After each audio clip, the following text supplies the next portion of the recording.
It is perhaps one of the most well-known urban legends in Hawaii. Its story has permeated decades. Every generation, the hauntings of this place resurface and become an urban legend all over again. On this episode of Hawaii's Most Haunted, we bring you the mythical truth of the Kasha of Kaimuki.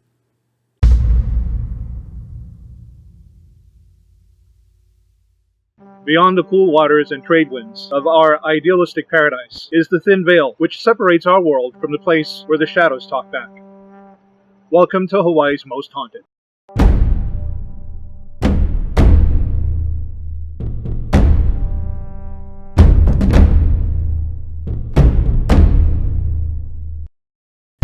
In ancient Japan, the literal translation of the name Kasha is fire cart. It is a creature that frequented populated areas where its dietary sustenance consisted of fresh human corpses.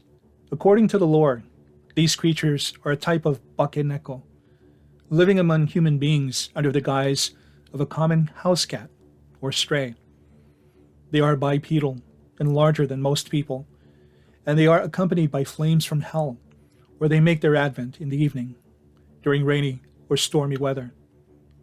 It is only during funerals that their true forms are revealed, and as a result, they are known to snatch corpses and spirit them to hell for punishment. A kasha will animate a corpse as a puppet, or simply eat it as a meal. More often than not, the kasha is known to indulge in the latter. On August 13, 1942, an article appeared in our Honolulu Star-Bulletin that described a haunting incident that they blamed on the evil doings of a kahuna. Answering a call at 1:25 a.m., Police Sergeant Moseley Cummins and Patrolman Robert Anseth found a 10-year-old Hawaiian boy and his two sisters, ages 18 and 20, on their living room sofa, shrieking in fear. The mother, also shrieking, was waving tea leaves and sprinkling Hawaiian salt to ward off the ghosts.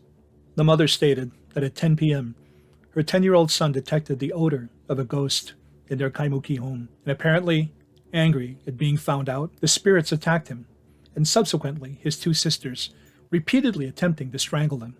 "My husband, who left me, is to blame," the mother added. After a struggle that lasted for a good hour and a half, the police yielded the troubled home to a kahuna and took the woman to her sister's house for safety around 3 a.m. The Hawaiian woman's earlier use of tea leaf, water, and salt to ward off the harmful spirit proved to be fruitless, as she now pointed out to one police officer's arm, "Look, you're covered with goose pimples." Fast forward to an October 31st, 1972 Halloween editorial about local ghost stories that describes a call to HPD regarding a haunted house. Whether it's the same house from the previous story from 1942 is unknown because no address was given for either location. What is known is that the urgent call comes from three girls who are sharing a house which the neighborhood considered haunted. The girls heard strange noises in the house, like someone was moving around and talking. One of the girls said she felt unusual physical sensations of someone resting their hand on her arm. Consequently, their call to HPD involved a request for the officers to follow the girls to Papakolea, where one of them lived. The girls got into their car, and the officer got into his and drove down Waialae Avenue. Suddenly, the girl driving pulled the car into the Oasis Cafe parking lot, where the public storage on Waialae and Kapuhulu is now. According to the report that the police officer would later file, the girl sitting in the middle of the front seat began fighting off something that was strangling her. However, there was nothing there. The officer left his car and reached into the girl's car to assist, but said that he was grabbed by a big calloused hand that wasn't there. It was completely invisible, but it twisted his arm. That's when he ran back to his squad car and radioed for assistance. The officer then put the hysterical girl in his car and urged her friends to follow him, but the squad car wouldn't start.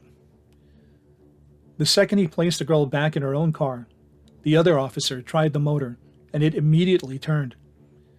The two cars drove about 5 yards, and suddenly, the door of the girl's car flew open, and the same girl fell out onto the road. She was tearing at her throat, as if someone was choking her. Together, the two policemen were not strong enough to pull her hands away. The Hawaiian sergeant ran into the Oasis Cafe and came out with a handful of Hawaiian salt and a glass of water, which he sprayed on everybody. Calm was immediately restored. Although this editorial was meant for Halloween, the contributors, Charles Ken and Rubelite Johnson, are highly respected Hawaiian historians who also shared personal accounts in the same editorial. So, the fantastic sounding story may be based on some fact.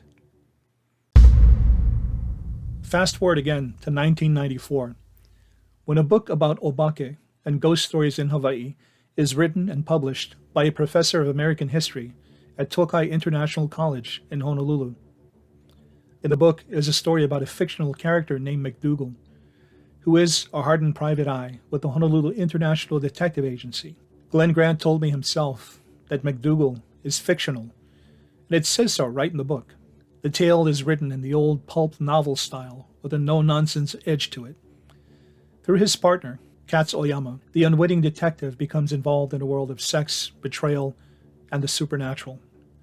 Without going through the entire account, because you should read it yourself, I will tell you that McDougal becomes an eyewitness to the horrific deeds of the Kasha. In this tale, at least, the Kasha tears people limb from limb until there are literally only pieces left. At one point in the story, McDougal himself is nearly killed twice by the Kasha. There seems to be two different versions here of what the function of the Kasha is supposed to be.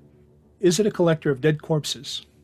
Or is it a super poltergeist-like being that is conjured by a Japanese curse-like sutra to tear its victims limb from limb? In the newspaper case, it is a 10-year-old boy who smells the presence of a ghost that ends up harassing his sisters.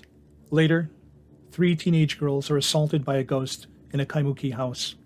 In the first instance, it sounds like it is indeed a clear-cut case of a poltergeist who uses the 10-year-old boy as a human agent with which to interact physically with whoever is present. Remember also that at the time of the 1942 article, the Hawaiian woman is under adverse circumstances because she states that her husband has abandoned her and her children. In the editorial episode, it would seem that one of the teenage girls in the second story is an agent of the poltergeist because it also assaults the very police officer who's trying to help them. But in either case, it is not a formless fog of black smoke that tore people apart. As for the location of the Kaimuki home, if you take careful note of the Kasha story in Glenn Grant's book, the exact location of the house is never mentioned. Neither is it mentioned in the 2 newspaper articles which were printed 30 years apart from one another. Where, then, is the real Harding Avenue house that has become a real estate nightmare? A consensus will tell you that it was the house on 8th and Harding. There was indeed a documented case of a murder that took place in that house, and it could very well be haunted. But does that make it the actual Kasha house in Kaimuki? Personally, I can tell you that on a Saturday back in 1999, when Glenn Grant drove me along the route of the old Ghost Hunters bus tour, he pointed to the second to the last house on the left of 2nd Avenue and Harding.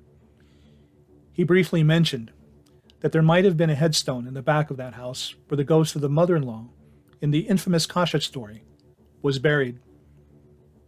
That house, according to Glenn, was the Kasha house of Kaimuki. It was said that from either one of the haunted houses in question, one had a direct view of Pu'o Kaimuki and Diamond Head. If you think about it, it's a very general description because years ago, you could have witnessed the same view from most places in Kaimuki. One conclusion by that description is that in the years past, when houses in Kaimuki were condemned to make room for what is now the freeway, the Kasha house may have been one of those condemned homes that fell victim to progress. Therefore, the actual house may no longer exist, except in online blogs that will reincarnate this story time and time again, thanks to the account of a fictional detective from a bygone era. However, there is a 1967 ad in the Honolulu Advertiser for a 2-bedroom house for $155 a month. Although it doesn't give an address per the advertisement, the house was haunted. Today, the homes on 2nd Avenue, as well as the house on 8th Avenue, are like old memories that are fished out of boxes filled with archaic photographs depicting times, places, and people who are no longer with us. Those houses are gone, replaced by duplex-style monster houses. Even the stories that made them famous are like shadows that dissipate as the light appears in the east. Yes, it is said that in every story of fiction there is a morsel of truth. The truth is that the Kasha sometimes took on the form of a bake-neko, which is a common house cat or a stray. Did anyone happen to notice several stray cats that populate the Kaimuki area?